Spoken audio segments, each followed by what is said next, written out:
Arrancamos una nueva edición de Café Financiero con toda la información necesaria para cuidar tu dinero. Hoy vamos a brindar información para todas aquellas personas que tienen autos de 10 o más años de antigüedad. Cuáles son las compañías más convenientes para asegurar estos vehículos. Vamos también a repasar lo sucedido en los mercados de capitales y en el último bloque vamos a analizar las principales noticias económicas de estos últimos días con la presencia del economista Daniel Marx. Quédate con nosotros. Tras la siguiente pausa vamos a regresar con todos estos temas y vamos a responder, como siempre hacemos, a todas tus preguntas.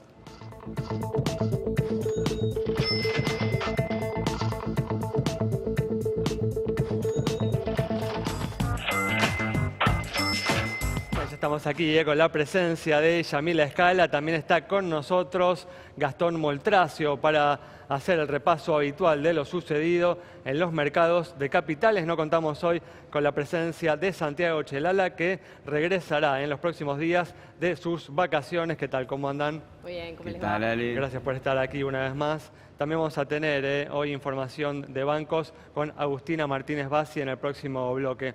Pero antes vamos a arrancar con la información económica de estos días. Definitivamente el dólar ha sido noticia. Hoy retrocedió respecto a los niveles récord que había alcanzado a fines de la semana pasada. Cerró en 20 pesos con 24, 12 centavos por debajo del valor del viernes. Y todo indicaría, Gastón, que el dólar ha alcanzado un techo en estos últimos días.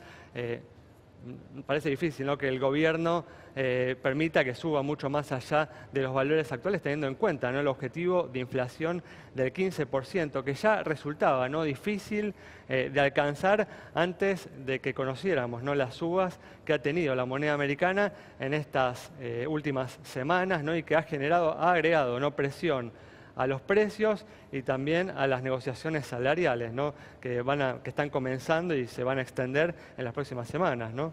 Sí, tal cual, Ale. La realidad es que, bueno, el mercado internacional le generó al gobierno la semana pasada el peor de los mundos, por así decirlo, un tipo de cambio que subía, que la verdad que no encontraba un nivel de equilibrio, con este tema de empezar las primeras negociaciones paritarias, cosa que no era del todo favorable. Entonces, la realidad es que esta semana, está bien, tuvimos 2 días de feriados, pero los mercados afuera siguieron abiertos.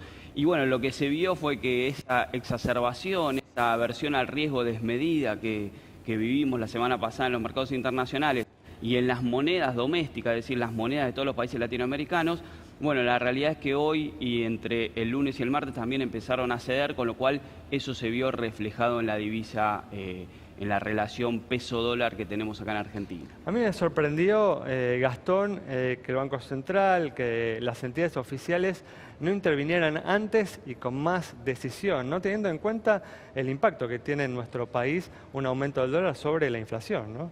Sí, puede haber algo de eso. La realidad es que también se vio que por momentos hubieron algunas intervenciones, había una especie de mensaje implícito de que, bueno, muy por arriba de los 20 pesos parecía que no se iba a ir. Igual bastante alto para mi gusto, digo, teniendo en cuenta el objetivo, no teniendo en cuenta cuál tiene que ser el valor del dólar en la Argentina, ¿no? Son como dos discusiones aparte, ¿no? Es verdad eso, pero acordate que el viernes, que fue el día de mayor exacerbación en los mercados internacionales, de mayor aversión al riesgo, la realidad es que ahí se vio que, bueno, por arriba de 2020, o sea, una cosa es mirar lo que vale la divisa para los consumidores minoristas. En el mercado internacional, la divisa en términos de la operatoria de grandes inversores, recién el viernes se vio en 20.06, el contado con liquidación llegó a 20.15 el viernes, con lo cual hubo una especie de ahí en nivel límite, no sé si por cuestiones de intervención de algunas entidades nacionales o por una cuestión de que, bueno, la aversión a riesgo llegó a esos niveles y después empezó a ceder de alguna forma coordinada con lo que quería de alguna forma el gobierno, que era que no superase a gran escala el nivel de 20, ¿no? Pero bueno, lo que sí da la impresión y parece bastante claro es que uno no debería esperar, ¿no?, un dólar que se vaya a estos valores en las próximas semanas, ¿no? Y la realidad es que no sabemos, los mercados internacionales han empezado febrero con una tónica muy distinta a la que tuvimos en el 2017 y la que tuvimos en enero, con lo cual hoy tenemos un respiro, pero la realidad es que hay ciertas expectativas inflacionarias en Estados Unidos que se han instalado, que difícilmente se vayan a disipar rápidamente, con lo cual yo creo que estamos en un 2018 que va a ser con mucha más volatilidad que la que estamos acostumbrados, tanto en los mercados desarrollados como en los mercados emergentes, con lo cual yo sería muy... o sea, son días como para que los que somos seguidores del mercado, los que somos traders, los que somos portfolio managers, estemos muy cerca de las pantallas y no en esta tónica de que por ahí se generó en el 2017, donde vos comprabas algo, sabías que tenía valor y bueno, esperabas ciertos meses a que se capitalice eso que vos habías estudiado. Este 2018 va a ser mucho más de trading y eso está bueno, me parece que nos pone a todos en una situación de seguir la coyuntura mucho más de cerca. Muy bien, bueno, vamos a cambiar de tema ahora y vamos a brindar información para todas aquellas personas que tienen autos de 10 o más años de antigüedad, cuáles son las compañías más convenientes para asegurar estos vehículos. Y entonces la posibilidad de considerar los diferentes tipos de seguro, por ejemplo, una responsabilidad civil, un terceros completo, y en las distintas antigüedades. No es lo mismo un auto de 10 que de 15 años desde ya. En este ejemplo concreto vamos a arrancar con un Chevrolet Corsa Classic 2008 de unos 117.000 pesos en el mercado, a nafta, 5 puertas, aire acondicionado y dirección. Estos son los números, les decimos entonces, para el seguro más básico. Rivadavia, 810 pesos. Sura, 895. 935 pesos para Provincia Seguros. Mapfre, 936. Y la caja, 1.005 pesos. Si pasamos a un tipo de seguro superior, ¿sí? A lo que viene, el terceros completo, ya tenemos estos valores. Río Uruguay en 1.398 pesos, Sura 1.403, 1.446 para la caja, Zurich 1.498 y la segunda ya en 1.512 pesos. Ahora vamos a cambiar de auto, ¿sí? Nos vamos a ir a un Volkswagen Gol, pero 2003. También con aire acondicionado, dirección, 5 puertas y a nafta, valuado, atención, en 99.000 pesos en el mercado. Si consideramos lo que es responsabilidad civil, estos son los valores. 810 para Rivadavia, Sura 895, 935 Provincia, Mapfre 936 y la caja 1.005 pesos. ¿Sí? Atención que los valores son iguales a los del caso anterior. Pero ¿qué sucede con terceros completo? Bien, 1.285 para Río Uruguay, Sura 1.303. 1.454 para la caja, Mercantil Andina 1.468 y sin llegar a 1.500 en 1.496, Rivadavia es que nos da la opción para un auto de unos 15 años. Como siempre, importantísimo considerar de qué modelo se trata, de qué auto, en qué estado está, por ende qué valor tiene en el mercado y qué opciones nos dan las distintas empresas. Como siempre, consultar a más de una compañía. Bueno, mucha información entonces para todos ustedes y seguimos ahora con el repaso de lo sucedido en los mercados de capitales, donde hoy, como hablábamos con Gastón, a muchos les volvió el alma al cuerpo, con la fuerte recuperación del Merval tras las importantes caídas de los últimos días, ¿no, Gastón? Sí, la verdad que hoy tuvimos un día muy positivo para la bolsa local y para las bolsas internacionales en general y las bolsas de los mercados emergentes. La realidad es que, bueno, Ale, la semana anterior estábamos, de alguna forma, todos los agentes de mercado, empezando a darle mucho más foco al tema de la inflación en Estados Unidos, que es lo que le veníamos dando, por lo menos en lo que fue en los meses de octubre y noviembre del año pasado. Es verdad que las expectativas de inflación en Estados Unidos ya venían subiendo desde noviembre con la suba en el precio del petróleo, con la aprobación del paquete fiscal por el lado del gobierno de Trump, pero la realidad es que recién el mercado le empieza a poner un foco a eso con los datos económicos de hace 10 días atrás, es decir, no el viernes anterior, sino el otro. Y la realidad es que, bueno, esos datos mostraron que por primera vez en mucho tiempo se estaba dando un crecimiento en lo que eran los salarios del ciudadano promedio americano. Eso bastó como para que las expectativas de inflación se desanclaran y de alguna forma el mercado empezara a descontar qué cosa.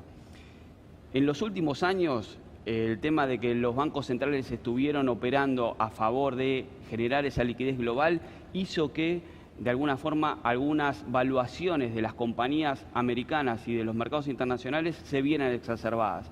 Entonces, cuando el mercado empezó a ver que había crecimiento de los salarios, que la expectativa de inflación era más alta, bueno, empezó a descontar de alguna manera que la inflación podía ser mayor a la que el mercado preveía y que la Reserva Federal se iba a ver forzada a subir la tasa de interés más rápidamente y remover los estímulos que había de alguna forma incorporado en los últimos 5 años. Claro. Entonces, eso generó un temor y un repricing de los activos de riesgo que fue bastante llamativo y bastante dañino para los portafolios vinculados a la renta variable. O igual por lo menos hubo un respiro, entonces, y los mercados se recuperaron. Cerramos así este bloque, quédate con nosotros. En instantes estamos de regreso.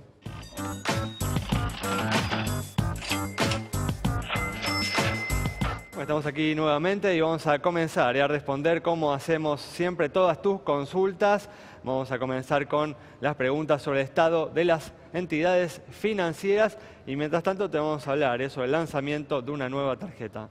Exactamente, bien, mientras vemos información en pantalla te contamos. Mercado Libre lanzó su primera tarjeta de la mano de Mastercard. Ahora vas a poder hacer compras, extraer dinero en cajeros, siempre y cuando el cliente, el usuario, tenga saldo en Mercado Pago. Con este lanzamiento lo que busca Mercado Libre es pisar más fuerte dentro del mercado financiero, es alcanzar a todas aquellas personas que no están bancarizadas pero tienen capacidad de pago y además obviamente fidelizar a los clientes y conocer sus consumos. La nueva tarjeta se saca de forma muy sencilla, simplemente se necesita copia del DNI y algún servicio o impuesto a nombre del cliente. La tarjeta de Mercado Libre ya está funcionando. Bueno, cambiamos de tema. Ahí a finales del año pasado una compañía comenzó a ofrecer seguros que brindan importantes bonificaciones a los clientes de acuerdo al uso que hacen de su vehículo y el comportamiento que tienen frente al volante. Agustina conversó con el público sobre esta nueva modalidad.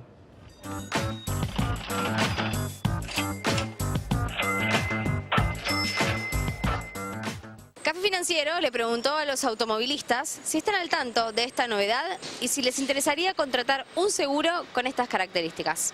¿Estás al tanto de la existencia de estos seguros? No, la verdad que no. No escuché nada. No, realmente no. Sabía que en otros países se hacían, pero no lo conozco acá. No estaba al tanto, pero me parece es una muy buena opción para el conductor. No lo conocía. ¿Te interesaría contratar un seguro con estas características? Sí, si existiría, sí, no hay ningún problema. No, porque me parece que es todo mentira. Sí, claro que sí. Me considero que manejo bien, entonces podría ahorrarme unos pesos a fin de mes. ¿No te parece injusto que todos los conductores paguen lo mismo, independientemente de cómo y cuándo manejan? No, me parece que nosotros tenemos que tener más prioridad en ciertas cosas. Sí, claro. Si alguno tiene menos siniestro, menos tiene que pagar. Y me parece injusto porque hay conductores que realmente manejan mal. ¿Crees que todas las compañías deberían incorporarlo? Supongo que sí. Y hay que ver, hay que experimentar a ver cómo salen las cosas. Sí, vendría muy bien al país. Sí, calculo que sí, lo mismo, cada compañía es propia, pero sí, supongo que sí, que tendría que tener todo igual.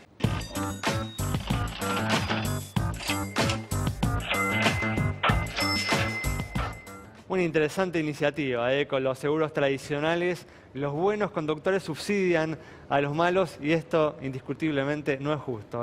Muy bien, vamos a cerrar, como hacemos este bloque, respondiendo sobre la situación de una compañía de seguros con alguna información, como siempre, adicional. Con una consulta que nos llegó a través de las redes sociales respecto de la compañía Colón, ¿sí?, cuyos inversionistas son el holding, Inversiones Financieras, también dueños de Banco Columbia, y el histórico del mercado asegurador Eduardo Iglesias, empresa que en el último tiempo tuvo A+ como rating de las compañías aseguradoras. Ahora, yendo a nuestro tip del día, atención, Ciudad de Buenos Aires, llegan nuevos semáforos. Primero, la prueba, piloto, Avenida Libertador, basado en sensores que lo que hacen es, según el tráfico, ir modificando si pone más verde, más rojo. Veremos cómo esto funciona y si de alguna manera soluciona el problema del tráfico en la Ciudad de Buenos Aires. Como siempre, @Café Financiero en Twitter, en Facebook Café Financiero, nos escriben y les respondemos. Bueno, cerramos así el bloque, quédate con nosotros. Al regreso vamos a estar dialogando con el economista Daniel Marx.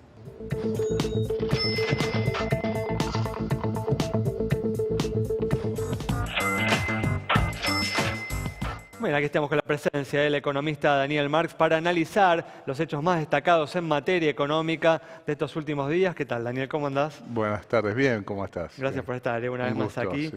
Y como hablábamos en el último bloque, el dólar nos dio un respiro hoy, retrocedió tras haber alcanzado niveles récords en los últimos días de la semana pasada. ¿Cómo ves que el Banco Central, que el gobierno está manejando la situación? ¿Crees que tendría que haber intervenido antes? ¿Cuál es tu posición al respecto? Yo creo que acá hay un tema de administración entre el corto y el mediano plazo, digamos. En el corto plazo, el Banco Central, bueno, usa mucho la política de tasa de interés y esto influye sobre el tipo de cambio, que a su vez tiene alguna influencia. No es todo, pero alguna influencia sobre la formación de precios. Claro. Pero hay muchos otros efectos. En el año pasado teníamos una tasa de interés muy elevada, un tipo de cambio, digamos, muy apreciado el peso, es decir, todo era relativamente caro en Argentina y un déficit comercial creciente. Entonces, en el largo plazo esto iba a generar un problema. Entonces rebalancearon y ahora tenemos algo más adecuado al nivel de precios local, pero bueno, tiene alguna influencia sobre los precios. Y después hay un asunto de oportunidad, ¿cuándo se hace este rebalanceo? ¿No? Claro, sí. Bueno, justo el cambio se hizo en un momento en que la tasa de inflación local había subido, entonces generó alguna confusión. Tal cual. Bueno, como decíamos en el primer bloque, ¿no? Ciertamente se planteó, ¿no?, un objetivo de inflación menos ambicioso, pero que tampoco es fácil de alcanzar. Y la evolución del dólar, ¿no?, en estas primeras semanas del año, la verdad que genera dudas sobre la factibilidad, ¿no?, de alcanzar ese objetivo del 15% que se trazó. Por eso también la pregunta es si el Banco Central, si el gobierno tendría que haber intervenido para poner un techo más bajo al dólar, ¿no? Bueno, digamos, yo creo que ellos se manejan con una mezcla donde el tipo de cambio flota, digamos. Sí, sí. Y en eso, en general, uno nota un comportamiento por escalones. Entonces decimos, bueno, logramos este nuevo escalón, nos quedamos por acá. Después, bueno, los precios absorberán un poquito de lo que pasó, pero no tanto porque no va a seguir pasando, y se mejoran eventualmente las cuentas comerciales externas. Pero yo creo de vuelta, es un tema de administración. Por eso, como que se pasó del escalón de 18 al escalón de 20, esa es más o menos la idea que subyace en lo que estamos viendo en estas últimas semanas. Sí, no es que esto sea explícito, pero es lo que resulta un poco de ver lo que uno puede interpretar, ¿no? Sí. ¿Y vos estás de acuerdo con este manejo que hace el gobierno, que hace el Banco Central, con vistas a cumplir con este objetivo del 15%, o te parece que el objetivo del 15% parece secundario frente a lo que hablabas antes, frente al problema de la competitividad de la economía y el atraso cambiario? Sí, yo creo que, esto era necesario, no sé si se hizo de la mejor manera y el momento más oportuno, que es fundamental acá, y por lo tanto quizás genere no solo la confusión, sino hasta problemas con las metas. La meta del 15% es una meta deseable, tiene algún grado de ambición, pero yo creo que la inflación en Argentina sigue siendo muy alta y hay que trabajar fuertemente para bajarla. Pero se puede bajar la inflación. No hay que hacerlo solo pensando que el ancla es el tipo de cambio. Claro, esa es la pregunta, que eso, ¿no? Tarde o temprano va a generar un problema. Claro. Si uno no ataca las otras cosas de manera coherente. Entonces, mejor evitar el problema e ir sacando la presión a lo largo del tiempo. Por eso, digamos, o sea que hay que perseguir entonces el objetivo de bajar la inflación, pero sin atrasar el tipo de cambio. Ese sería, y trabajando sobre cuáles serían estas otras cuestiones que vos crees que hay que atacar. Evidentemente por ahí no se lo está haciendo con la suficiente decisión porque está cayendo mucho, ¿no?, del peso de la reducción de la inflación en el tipo de cambio, ¿no? Sí, bueno, ahí tiene que ver varias cosas, pero entre ellas, como decías, la competitividad y el armado del mercado cambiario. El armado del mercado cambiario era tal donde el Estado tiene un rol fundamental, donde sale a buscar financiamiento externo, porque tiene un déficit elevado, y decide buscarlo afuera. Eso genera una oferta extraordinaria de divisas de corto plazo que presiona para el tipo de cambio para el otro lado. La situación internacional, cambiando un poco el foco, se complicó, ¿no?, en las últimas semanas con una suba, ¿no?, en la tasa de interés del bono del Tesoro de Estados Unidos, que por ahí es la tasa de interés de referencia internacional, que alcanzó, ¿no?, un máximo en 4 o 5 años. ¿Vos crees que esta situación se va a estabilizar o puede complicarse más para la Argentina? A ver, veníamos de tasas de interés extraordinariamente bajas. Se estaba buscando una normalización y yo creo que las actuales están dentro de lo que uno puede entender más la normalización. Argentina es un país que, por otro lado, tiene mucha dependencia de los flujos externos. Por eso, entonces, ¿no?, la tasa de interés afecta. Tal cual. Pero yo creo que no está para volver donde estaba antes. Entonces, bueno, hay que adaptarse a las nuevas circunstancias. Por eso, ahora la tasa de Estados Unidos, la tasa del bono del Tesoro, se ubicó en el 2,90, ¿no?, en el día de hoy. ¿Vos creés que se va a mantener en estos niveles o esperás una suba mayor para los próximos meses? No, yo creo que esperaría, 2,90 es la tasa de 10 años, aclaremos, ¿no? Sí, la tasa de 10 años. ¿no? Exacto, entonces no me sorprendería que suba un poco más. Pero, bueno, de vuelta hay que adaptarse. Pero por eso, la estás viendo, digamos, no más allá del 3, 3,5. Sí, así es, sí, por eso. Pero no es que le estás viendo más allá del 4%. No, por ahora no. O sea que esto, imaginás que no debería tener un impacto negativo importante sobre la situación, sobre la macroeconomía argentina. No tanto como efecto externo, siempre y cuando nosotros sigamos haciendo un poco las correcciones de los desequilibrios que venimos acumulando. ¿Y estás de acuerdo con el ritmo con el que se vienen corrigiendo estos equilibrios, los objetivos que se han planteado fiscales para este año, por ejemplo? Sí, yo creo que lo fiscal sí. Creo que había que reestudiar un poco la mezcla de financiamiento.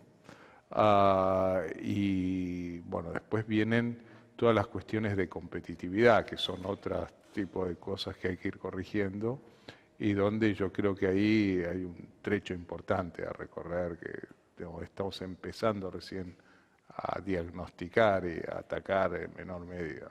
Por ejemplo, digamos, ¿qué se puede hacer para mejorar la competitividad? Bueno, me imagino que una de las áreas en las que se lo ve al gobierno con dificultades es el área de la reforma laboral, ¿no? Sí. Argentina tiene una economía de funcionamiento muy rígido comparado con el resto del mundo y lo que demandan los tiempos actuales. Entonces, buscar mucho más flexibilidad, adaptación, ampliación de base de mercados, local y externo, bueno, decía de vuelta con estas otras reformas, sí va a dar mucho más competitividad. Después tenemos todo esto dentro de lo que es llamado el costo argentino, que no es menor tampoco comparado con el resto, que incluye desde trámites, impuestos, formas de atención en la infraestructura, acceso a servicios. Ahí se debe avanzar con más decisión, ¿pensás? Sí. Muy bueno. Bueno, Daniel, muchas gracias por haber estado con nosotros. Nos vamos con el análisis del economista Daniel Marx sobre los problemas con los que viene comenzando la economía argentina este año, las turbulencias en el mercado cambiario y en un contexto internacional que se ha enrarecido levemente. Nos reencontramos el próximo viernes aquí a las 20 horas en Metro.